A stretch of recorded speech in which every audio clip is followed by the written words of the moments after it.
Jésus-Christ est le même hier, aujourd'hui et éternellement. Hébreux chapitre 13, verset 8. Lettre circulaire 30. Octobre 1983. Mon cœur est plein de joie, je suis l'enfant de Dieu. Jésus l'a dit, je le crois. Je sais qu'il est venu pour moi, il est mort sur la croix. Je suis l'enfant de Dieu. Oh, alléluia. Mes péchés sont effacés. Jésus vit en moi, je lui appartiens. Oh, alléluia. Je suis né du Saint-Esprit. Je suis l'enfant de Dieu. Oh, alléluia. Mes péchés sont effacés.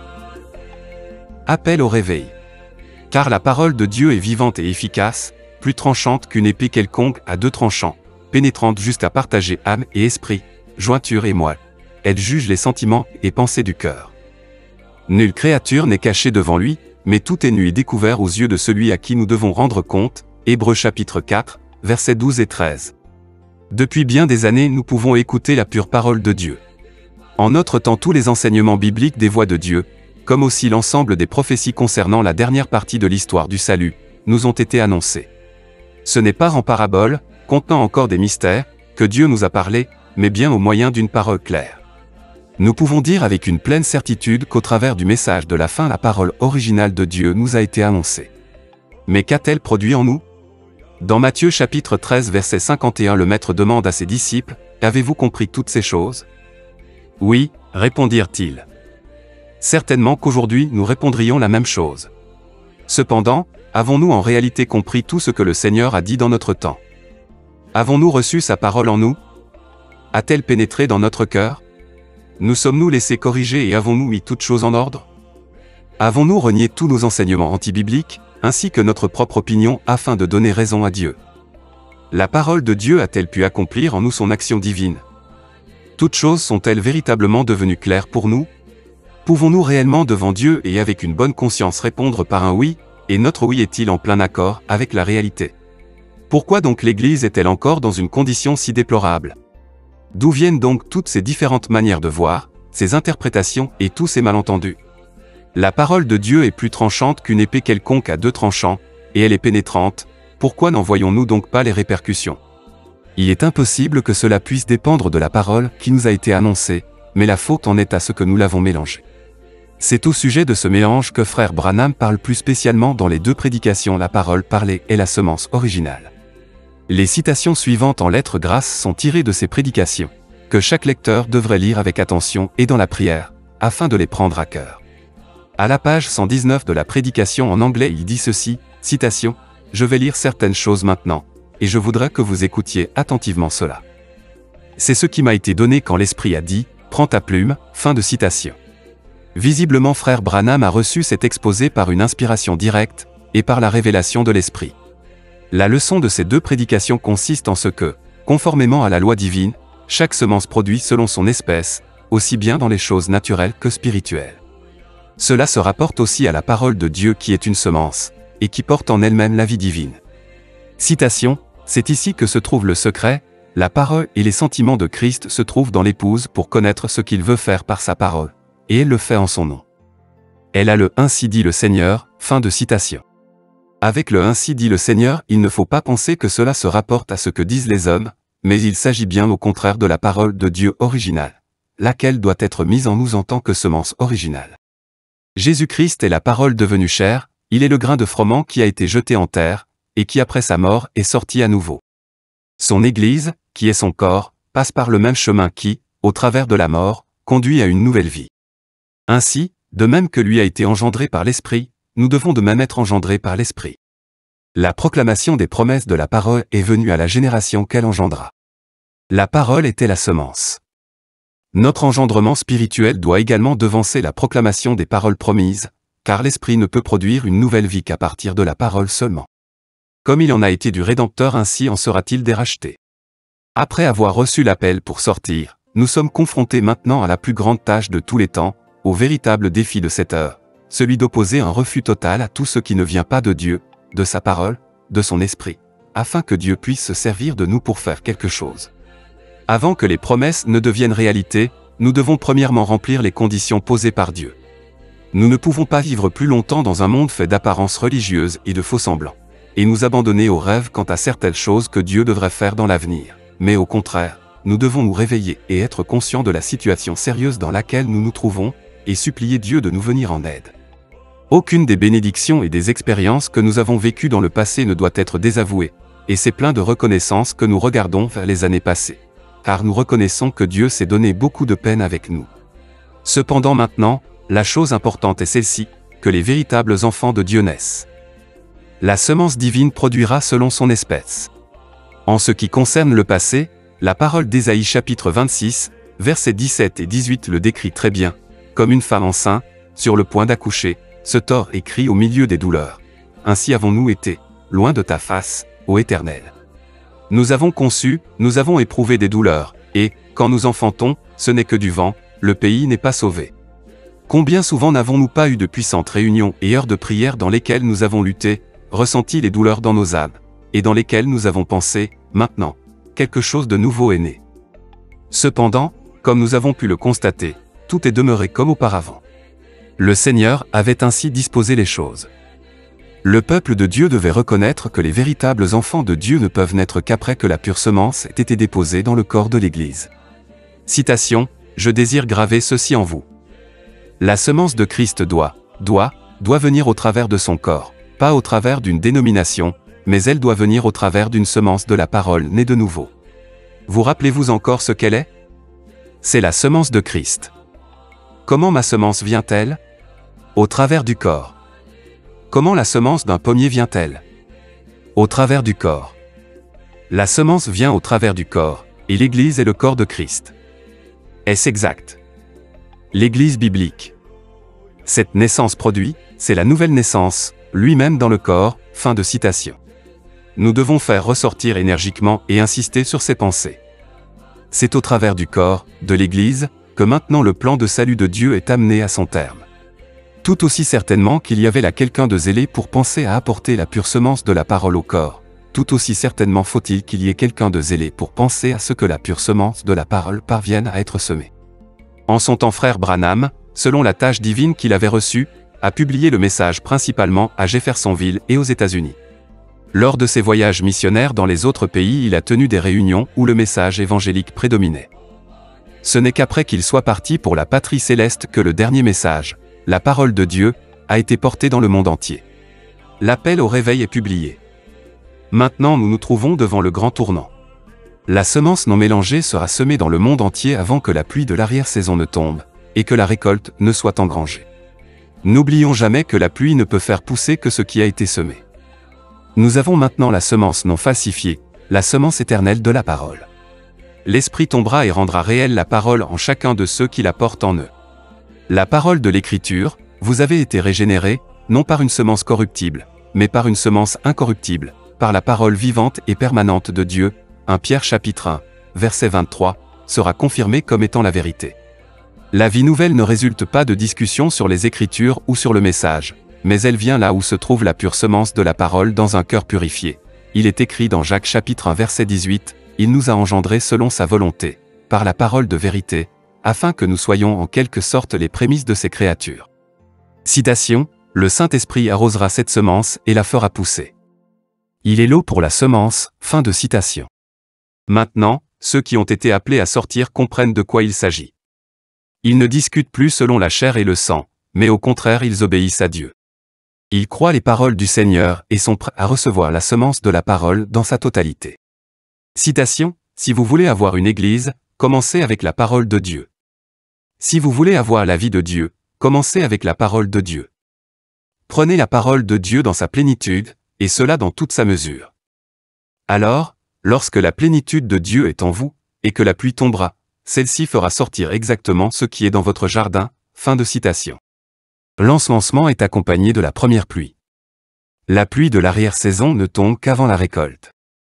Cela signifie que premièrement toute la plénitude de la parole doit être semée, avant que la pluie de l'arrière-saison puisse tomber. Nous savons que c'est à cela que la parole de ce temps est destinée. Dans tous les temps Dieu avait une parole de promesse qui devait être reçue dans la foi, avant qu'au temps déterminé elle puisse s'accomplir. Citation, tous les fils et filles de Dieu sont prédestinés. Nous lirons dans un moment le passage de l'Écriture qui en parle. C'est dans Éphésiens chapitre 1, verset 5. Nous sommes donc prédestinés. Comment cela? Christ est la semence originale, et cette semence originale a été prédestinée par la prescience de Dieu. Dieu savait que la chute allait arriver, et il l'avait prédestinée à prendre notre place. Avez-vous saisi cela? Tous les fils et filles de Dieu sont prédestinés. Ils sont prédestinés comme ils l'étaient aussi, fin de citation. Dieu ne nous a pas abandonnés au hasard, mais déjà avant la fondation du monde. Il nous a élus en Jésus-Christ, et nous a prédestinés à être ses enfants. Exactement de la même manière que la parole en Christ, l'époux, est devenue chair, ainsi la parole pour ce temps doit devenir chair dans l'Église épouse. C'est par la foi en la parole de la promesse que Christ est venu, lui, la pure et divine semence. En ces derniers jours l'Église entend la pure parole de Dieu. C'est ainsi que l'épouse de l'agneau naîtra. Citation, venez premièrement à la parole, et voyez alors comment s'accomplit le miracle. C'est la parole semence elle-même que le Saint-Esprit fait mouvoir pour agir. Est-ce qu'un messager envoyé de Dieu peut croire une partie seulement de l'Écriture, et non pas toute la parole? Peut-il renier une partie de celle-ci? Fin de citation. Aussi sûrement que le messager ne pouvait ajouter ni insinuer quoi que ce soit de lui-même dans le message, tout aussi sûrement aucun de ceux qui le croient ne peut y ajouter quelque chose venant de lui-même. À quoi sert-il d'affirmer « le dernier messager était un prophète parole » alors qu'ensuite on fait un mélange terrible, et qu'on laisse derrière soi un irrémédiable chaos? Au travers des nombreuses interprétations que l'on a ajoutées au message du temps de la fin, différents courants sont à nouveau apparus, et chacun prétend être dans le vrai. On se rapporte de préférence à des prédications qui n'ont pas encore été traduites, afin de se soustraire à une démonstration. Aucun de ceux qui prêchent, enseignent, parlent avec d'autres ou écoutent ne doit se rapporter à la légère à frère Branham, mais au contraire qu'il indique, preuve en main, où se trouve réellement ce qu'il avance, et qu'il le place conformément à la Bible. La plupart du temps on ne reçoit pas de réponse à cette demande, et presque toujours ce qui est dit se trouve dans un tout autre contexte. C'est pourquoi on se trouve dans une telle confusion. L'incompétent s'égare lui-même, et par sa doctrine particulière, volontairement ou pas, il conduit d'autres personnes dans l'égarement. La phrase « c'est le prophète qui l'a dit » est déjà tombée dans la banalité. Malheureusement, il vient à la pensée de trop peu d'auditeurs qu'il est impossible que frère Branham puisse avoir dit autant de paroles qui s'opposent. Nous avons à disposition un grand nombre des plus puissants et importants messages. Chacun peut les lire ou les écouter, et prendre à cœur la partie qui le touche plus personnellement. Si nous faisons tout cela et suivons ensemble ce que l'Esprit dit à l'Église, il n'y aura alors plus de désaccord, mais au contraire une bienheureuse et céleste harmonie, une véritable unanimité parmi les croyants. C'est alors que la parole parlée accomplira ce pourquoi elle a été envoyée. Elle ne peut retourner à Dieu sans effet. Citation, dans les derniers jours le véritable prophète de Dieu proclamera la parole. Mais les prédestinés écouteront et se prépareront pour le compte à rebours. La semence royale de la foi d'Abraham, comme lui, tient ferme la parole de Dieu, malgré tout, car elle a été prédestinée, fin de citation. Mélange. Aucun n'a besoin d'enseigner l'autre, de le travailler, de le persuader ou de l'influencer. Nous tous devons nous placer sous l'influence divine et en tant qu'Église appelée, nous laisser enseigner nous-mêmes par la parole de Dieu révélée. À l'avenir il convient de se reporter seulement à ce que frère Branham a dit de la part de Dieu, dans une sainte crainte et sans faire quelque déduction que ce soit, laissant chaque parole de Dieu telle qu'elle a été écrite. Il n'y a aucune nécessité non plus que soit ajouté quoi que ce soit à la parole prêchée. Nous attendons maintenant une visitation de la grâce de Dieu, la plus grande de toutes, la pluie de la dernière saison qui apporte la plénitude de la puissance d'en haut. Cependant aussi longtemps que nous nous trouvons dans un état où l'on mélange tout, c'est en vain que nous attendons.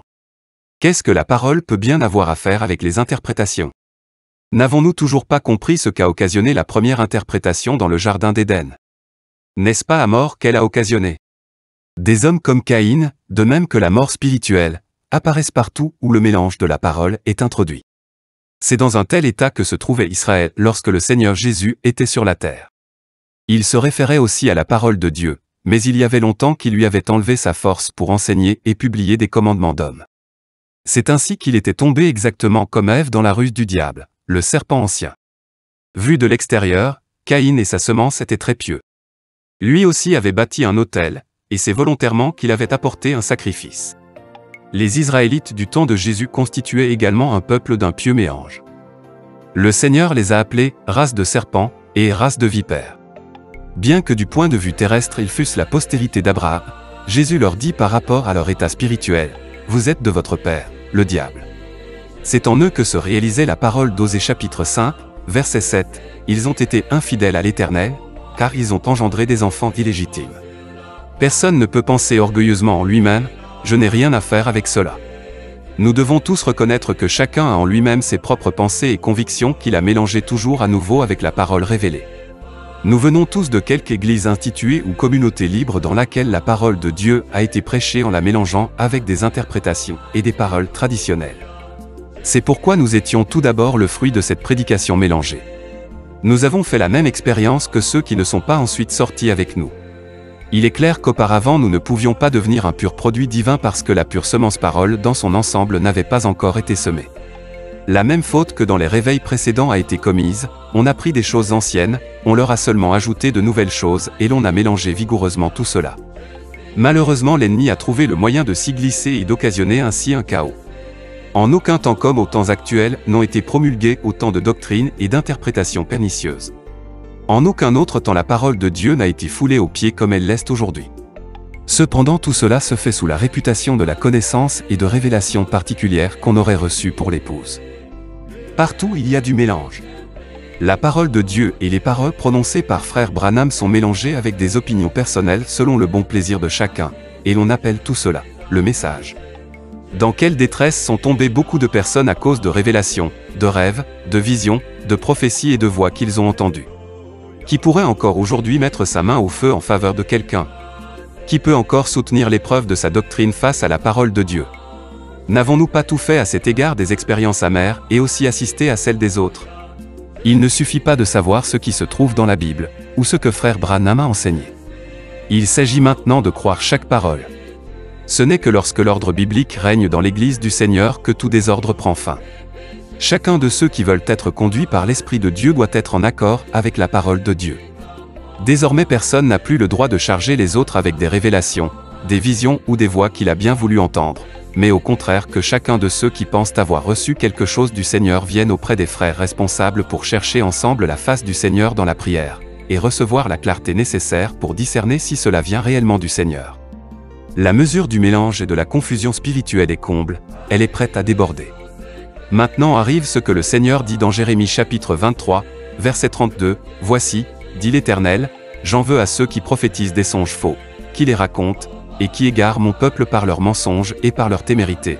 Je ne les ai point envoyés, je ne leur ai point donné d'ordre, et ils ne sont d'aucune utilité à ce peuple, dit l'Éternel. » Jusqu'à maintenant rien de ce qui a été annoncé ne s'est accompli. Il y a cependant encore toujours des gens qui, lorsque quelque chose arrive, disent après coup que le Seigneur leur avait déjà tout révélé à l'avance, et qu'ils savaient tout cela.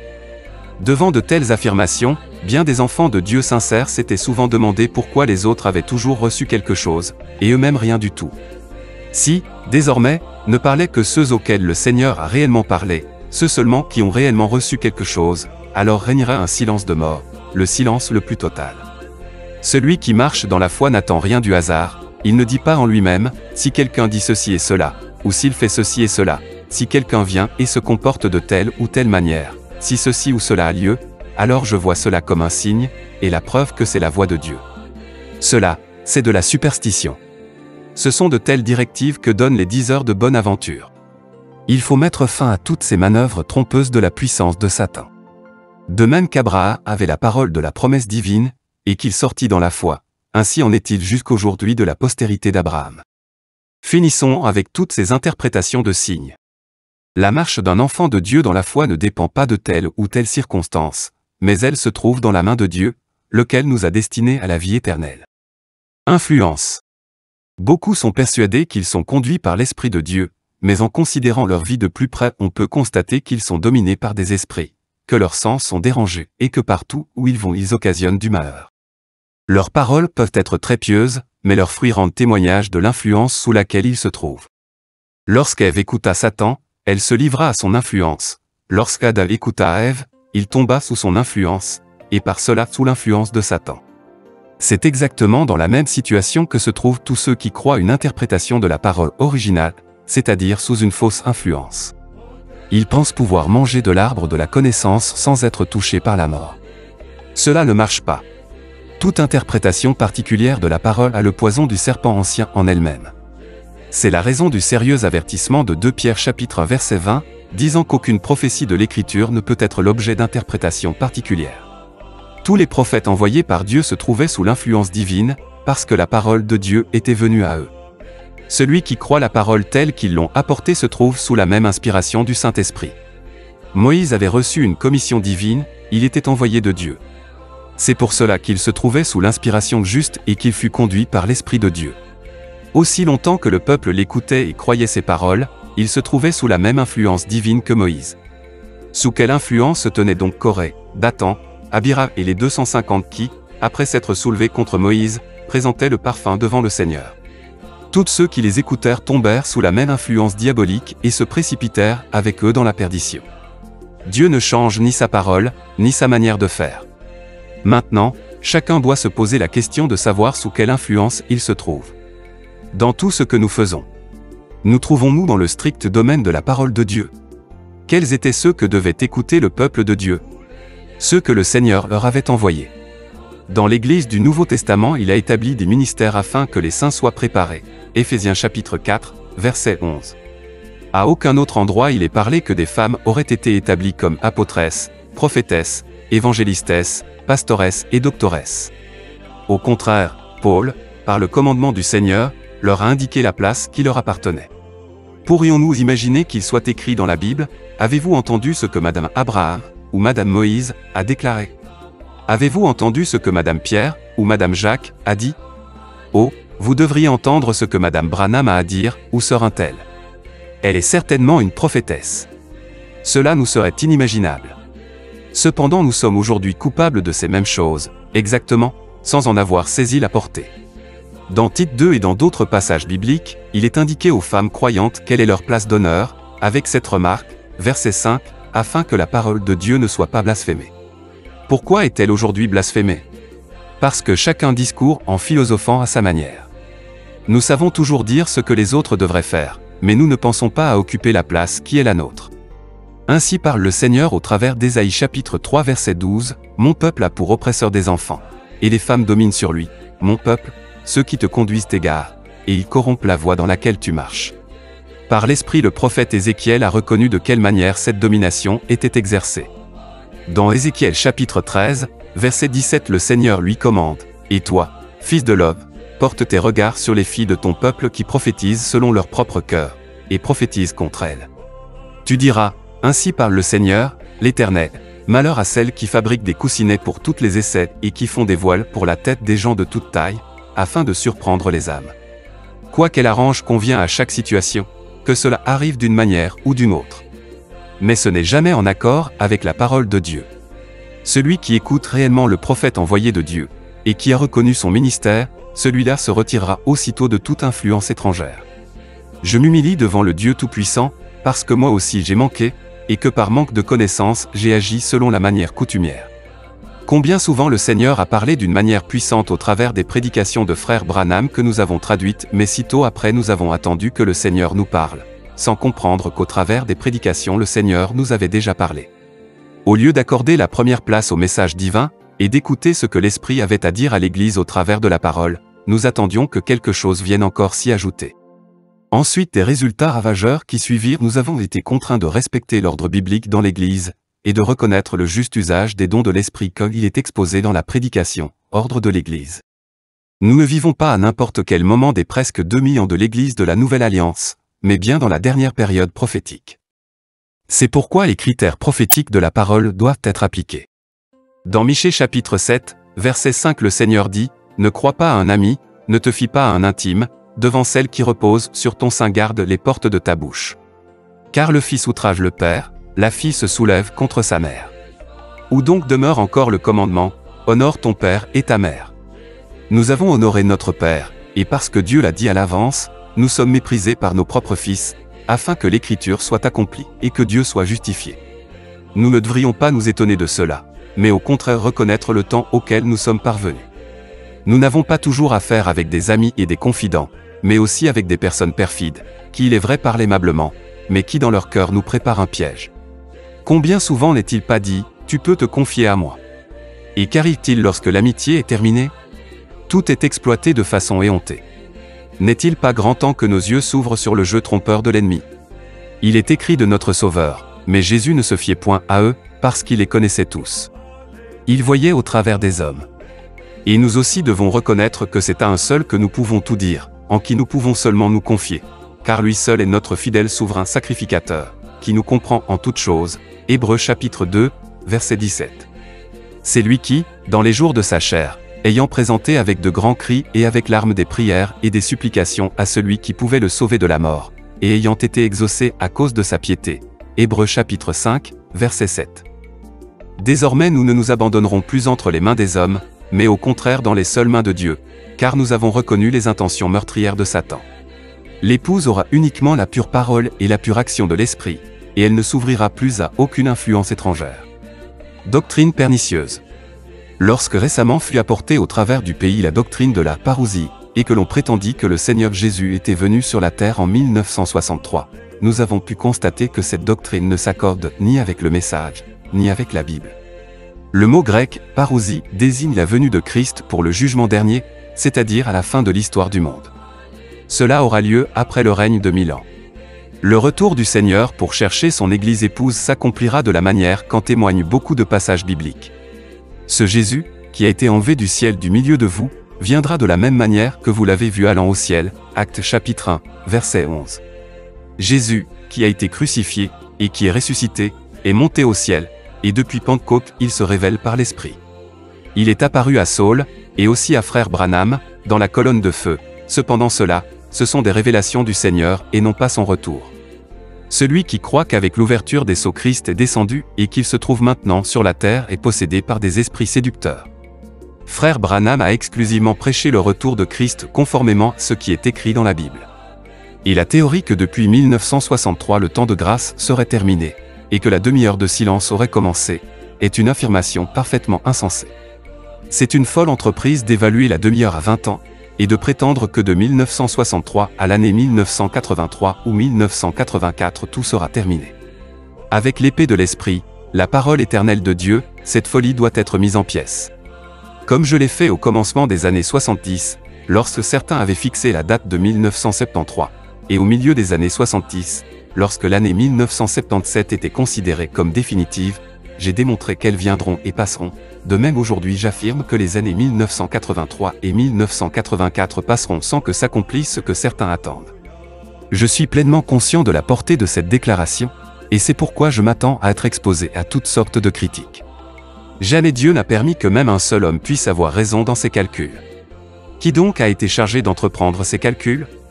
Jésus a indiqué le chemin à ses disciples en leur disant « Ce n'est pas à vous de connaître les temps ou les moments que le Père a fixés de sa propre autorité. » Actes chapitre 1, verset 7. Combien il était humble, car il se compte avec eux lorsqu'il dit « Pour ce qui est du jour et de l'heure, personne ne le sait, ni les anges des cieux, ni le Fils, mais le Père seul. » Matthieu chapitre 24, verset 36. Quelles mesures les hommes veulent-ils prendre? Ils se trouvent candidement conduits dans l'erreur et emportés loin de la parole de Dieu. Celui qui veut subsister devant Dieu sortira de toute confusion et se laissera ainsi pénétrer par la vérité, et sanctifier. À la fin, l'Église doit arriver à un plein accord dans la parole et dans l'esprit, et à une pleine unanimité, comme elle l'avait au commencement. Citation, « Les croyants de la parole et de l'esprit doivent être un. » Comprenez-vous cela? Les croyants, la parole et l'esprit sont absolument un. Vous ne pensez plus vos propres pensées, vous n'employez plus vos propres interprétations. N'est-ce pas merveilleux? Les sentiments qui étaient en Christ sont en vous. Les sentiments de Christ en vous prendront la parole comme il le fit, car il était la parole. Lorsque les sentiments de Christ sont en vous, vous êtes la parole vivante de Dieu, vous le représentez ici sur la terre en ce que vous poursuivez l'œuvre. C'est ainsi qu'il doit en être de l'Église. Fin de citation. Nous disons dans la foi, Amen. Qu'il en soit ainsi. Dieu veille sur sa parole que nous avons acceptée en nous, et ainsi il veille sur nous parce que nous sommes les porteurs des promesses divines, afin de les accomplir et de les confirmer. Dieu appelle le peuple de son alliance maintenant, pour la dernière fois, à se réunir ensemble en vue d'amener à sa conclusion l'histoire du salut. Il conduit merveilleusement les affaires de son peuple pour l'honneur de son nom. À lui soient les remerciements et l'adoration pour l'éternité. Agissant de la part de Dieu. Frère Franck.